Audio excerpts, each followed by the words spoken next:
Hey everyone, Daniel Davis here. 2026 just started, and if you're a senior citizen in America or you know someone who is, you need to hear this. 10 new gun laws are rolling out across the country right now, and some of them could completely change how millions of older Americans protect themselves at home. We're talking about storage rules, carry permits, red flag expansions, and even laws that could impact inheritance. This isn't some far-off political debate. This is happening today, so buckle up because what I'm about to share might shock you. All right, let's get straight into it. What exactly is changing in 2026? Across at least 17 states, new firearm regulations are taking effect this year. Some went live on January 1st. Others will roll out over the next few months. And here's the kicker. Many of these laws specifically impact seniors, whether directly or indirectly. Now, I know what you're thinking.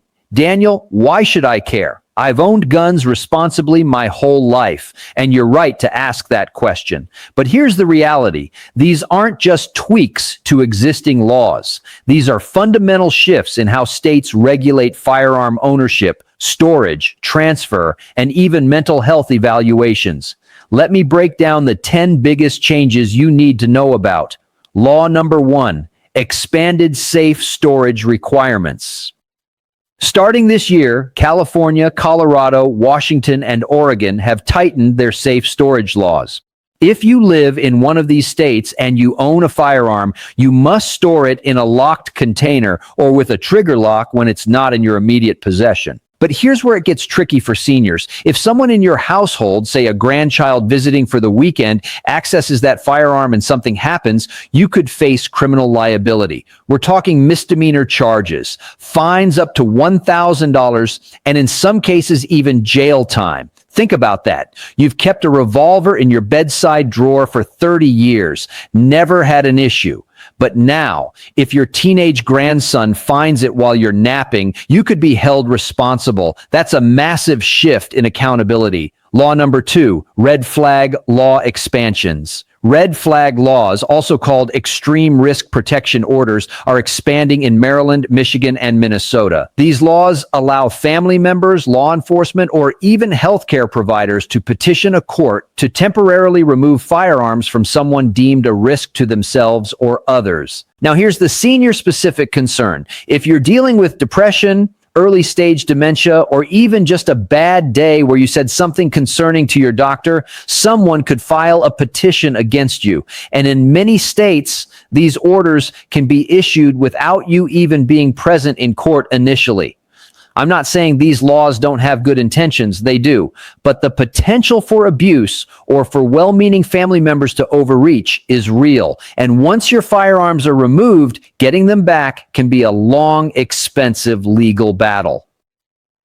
Law number 3, background check waiting periods. Extended Illinois, New York, and New Jersey have extended their waiting periods for firearm purchases. We're now talking 10 to 14 days in some cases, up from the previous 3 to 7 days. For seniors, especially those in rural areas who may need a firearm quickly for personal protection, say after a break-in or a threatening situation, this delay could be life-altering. Imagine you're a 72-year-old widow living alone, and someone's been prowling around your property. You go to buy a firearm, and now you have to wait 2 weeks. What are you supposed to do in the meantime? Law number 4, concealed carry permit renewals get stricter.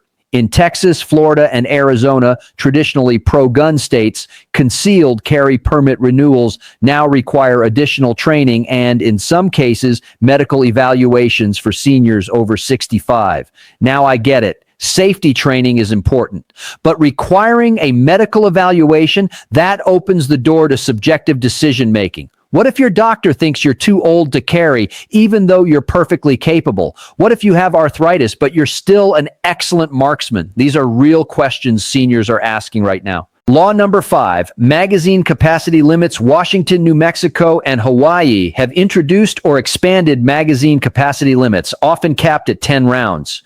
For seniors who may have slower reload times or reduced hand strength, this is a big deal. If you're defending your home and you're limited to 10 rounds, that could mean the difference between stopping a threat and being overwhelmed. And let's be real, criminals don't follow magazine capacity laws. So who does this actually impact? Law-abiding seniors who just want to protect themselves.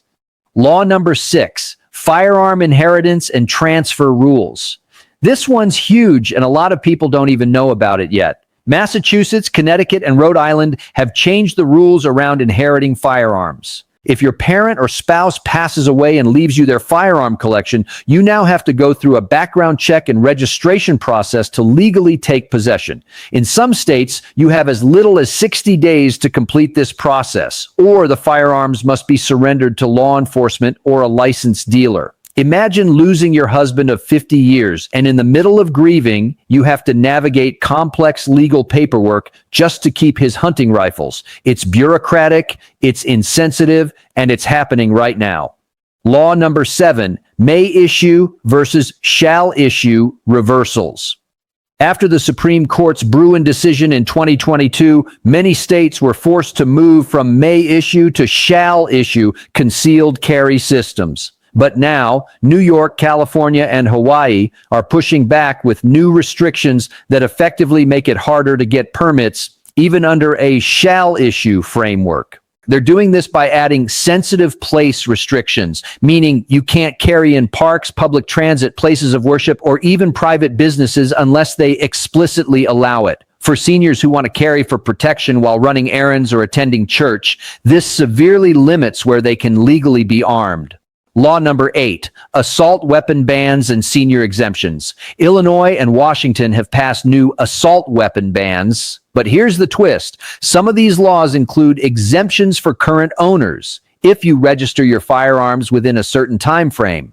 For seniors, especially those who may not be tech savvy or who don't closely follow legislative changes, missing that registration deadline could mean losing firearms they've owned for decades. And the registration process itself, it's often online, complicated, and not exactly senior friendly. Law number 9, mental health reporting and NICS updates. The FBI's National Instant Criminal Background Check System, NICS, is getting more aggressive with mental health data sharing.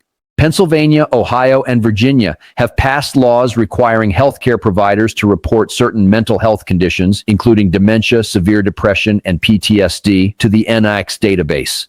For seniors, this is a double-edged sword. On one hand, we want to keep firearms out of the hands of people who might harm themselves. On the other hand, a dementia diagnosis doesn't automatically mean you're a danger, but under these new laws, it could result in an automatic firearms prohibition.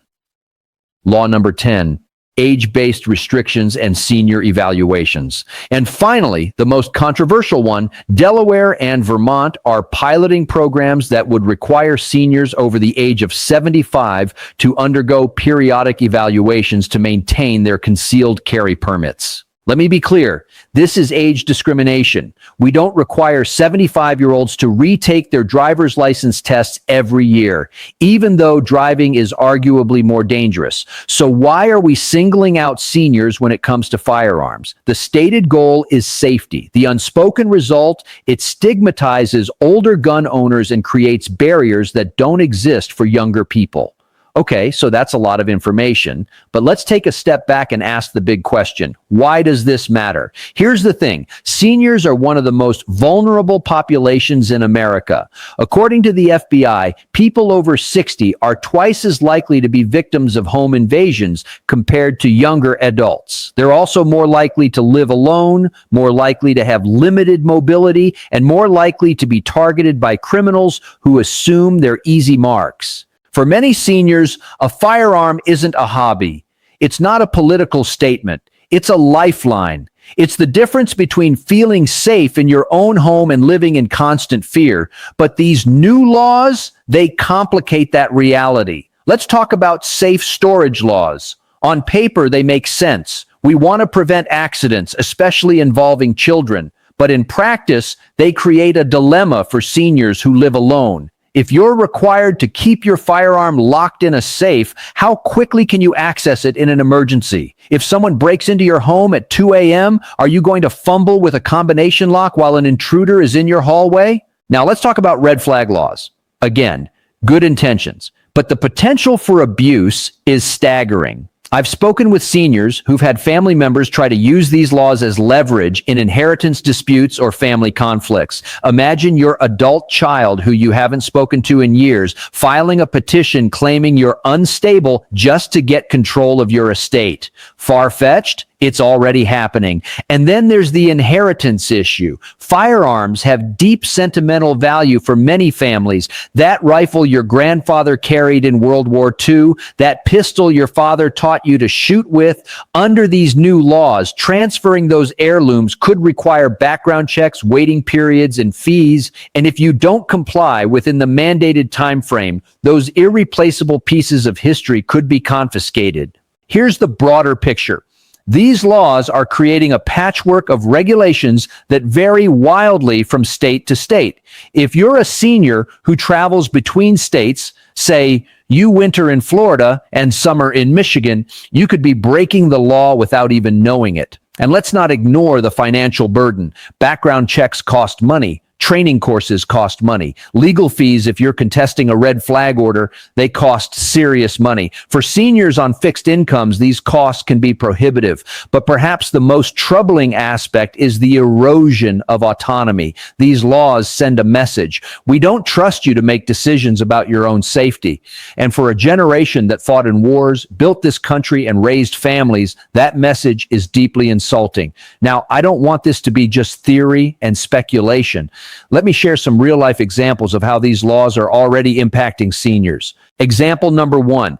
In San Diego, a 68-year-old grandmother named Patricia was charged under California's safe storage law after her 14-year-old grandson found her handgun and accidentally discharged it in her backyard. No one was injured, but Patricia was arrested, fined $2,500, and now has a criminal record. She'd owned that firearm for 20 years without incident, but because she didn't have it locked up during a 15-minute window when her grandson was visiting, her life was turned upside down. Example number 2. In Grand Rapids, a 71-year-old Marine Corps veteran named Robert had his firearms temporarily removed under Michigan's expanded red flag law. Why? Because during a routine checkup, he mentioned to his doctor that he'd been feeling a bit down since his wife passed away. His doctor, acting out of concern, reported this to authorities. Robert wasn't suicidal. He wasn't a danger to anyone, but it took him 6 months and over $10,000 in legal fees to get his firearms back. Example number 3.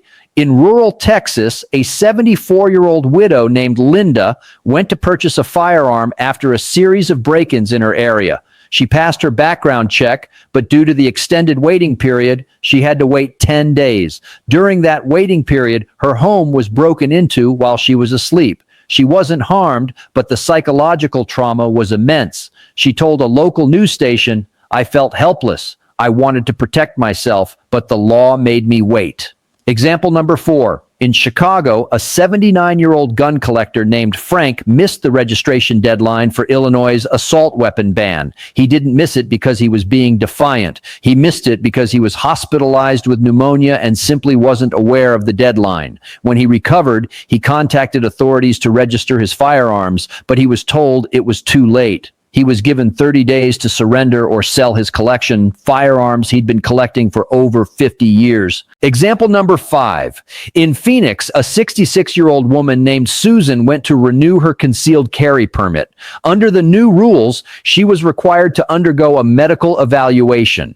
Her doctor noted that she has mild arthritis in her hands. Even though Susan is an expert marksman and has never had a safety issue, her permit was initially denied. She had to appeal the decision and provide additional documentation proving her competence. The whole process took 4 months. These aren't isolated incidents. These are happening all across the country, and they all share a common thread: well-meaning laws creating unintended consequences for law-abiding seniors. So here's the big question we need to ask ourselves. How do we balance safety with freedom? Look, I'm not anti-regulation. I've spent my entire career in the military where discipline, training, and accountability are everything. I understand the importance of responsible firearm ownership. I understand the desire to prevent tragedies. But here's what I also understand: blanket laws that treat all seniors or all gun owners the same way are fundamentally flawed. Not every 75-year-old is mentally or physically incapable of safely owning a firearm. In fact, many seniors are more responsible than younger gun owners because they've had decades of experience. Not every family conflict justifies disarming someone through a red flag order. And not every safe storage law makes people safer. Sometimes it just makes them more vulnerable. So what's the solution? First, we need individualized assessments. If there's a concern about someone's ability to safely own a firearm, fine, let's have a process. But that process should involve actual evidence, not assumptions based on age or a single doctor's note. Second, we need to respect seniority and experience. Seniors who have owned firearms responsibly for 30, 40, 50 years shouldn't be subjected to the same level of scrutiny as a first-time buyer. Third, we need better education and resources. Instead of punishing seniors who don't understand new laws, let's help them navigate the system. Free training programs, simplified registration processes, and clear, accessible information. Fourth, we need to acknowledge that one size fits all doesn't work. A law that makes sense in downtown Chicago might not make sense in rural Montana. We need policies that reflect the realities of where people live and how they live. And finally, we need to stop treating lawful gun ownership as something suspicious or dangerous. The vast majority of gun owners, especially seniors, are responsible, law-abiding people who just want to protect themselves and their families. But here's the uncomfortable truth. Politics is driving a lot of this. There are lawmakers who genuinely believe that fewer guns equals more safety, and there are others who see gun control as a wedge issue to energize voters. The problem? Seniors are caught in the middle. And let me say this clearly. I don't care what side of the political aisle you're on. If you're a senior or if you care about seniors, you should be paying attention to these laws, because today it might be safe storage. Tomorrow it might be mandatory surrenders. Where does it end? All right, so if you're a senior watching this, or if you're watching this because you care about a senior in your life, what can you actually do? Step one. First and foremost, educate yourself. Go to your state's Attorney General website. Look up the specific firearm laws in your state. Don't rely on hearsay or Facebook posts. Get the facts directly from official sources. If you're not comfortable navigating websites, ask a family member, friend, or local gun shop owner to help you. There's no shame in asking for assistance. Step two, if your state has new safe storage requirements, comply with them, but document how you're complying. Take photos of your gun safe, keep receipts, and maintain records. If you're ever accused of non-compliance, you'll have evidence to defend yourself. Step three, if your state has red flag laws, understand the process. Who can file a petition? What are the criteria? What are your rights? In many states, you have the right to contest a red flag order in court, but you need to know that before it happens, not after. Step four, if you're planning to pass down firearms to family members, do it the right way. Work with an attorney to create a proper estate plan that complies with your state's laws. Don't leave it to chance. Step five, organizations like the National Rifle Association, Gun Owners of America, and the Second Amendment Foundation are actively fighting these laws in court. Even if you're not a joiner, consider supporting these groups financially or staying informed about their legal battles. Step six, elections have consequences. If you disagree with these laws, vote for candidates who support your Second Amendment rights. Attend town halls. Write letters to your state representatives. Your voice matters. Step seven, whether it's required by law or not, get trained. Take a concealed carry course. Learn about safe storage options that balance accessibility and security. The more competent you are, the harder it is for anyone to argue you shouldn't have firearms. Step eight, connect with other seniors in your community who own firearms. Share information, strategies, and resources. There's strength in numbers. And here's something I want to emphasize. Don't be intimidated. These laws are complex, and they're designed in ways that can feel overwhelming. But you have rights, you have resources, and you're not alone. Now let's zoom out for a moment and talk about the bigger picture. These 10 gun laws aren't just about firearms. They're about control, autonomy, and how we treat our seniors in this country. Think about it. We live in a society that increasingly views aging as a problem to be managed rather than a stage of life to be respected. We put seniors in nursing homes when they're still capable of independent living. We talk down to them. We make assumptions about their mental and physical abilities. And now we're extending that attitude to gun ownership. The message these laws send is this: you're old, you're vulnerable, you can't be trusted to make your own decisions. But here's what the data actually shows. Seniors are among the safest gun owners in America. They have the lowest rates of accidental discharges. They have the lowest rates of gun-related crimes. They're responsible, experienced, and cautious. Why are seniors being targeted by new gun laws? Partly political. Fear-based messaging like you're more likely to hurt yourself than an intruder, or you're too old to carry safely, is used to sway voters. Partly societal. Our culture often undervalues the wisdom and experience of older generations, prioritizing youth over stability and tradition. That's a mistake. Seniors have lived through wars, recessions, and social upheaval. They understand self-reliance in ways younger generations often don't. When a 70-year-old veteran says he needs a gun to feel safe at home, he's speaking from experience. These laws also challenge the Second Amendment itself. The right to bear arms shouldn't depend on age, health, or location. While regulation is reasonable, carving out exceptions just for people over 75 or people with certain medical conditions sets a dangerous precedent. 2026 is just the beginning. States are already proposing mandatory liability insurance, expanded sensitive place restrictions, and even bans on certain firearms. Seniors will be disproportionately affected, but legal challenges by the Second Amendment Foundation, Gun Owners of America, and the NRA show outcomes aren't predetermined. Wins at the Supreme Court could protect seniors and all gun owners nationwide.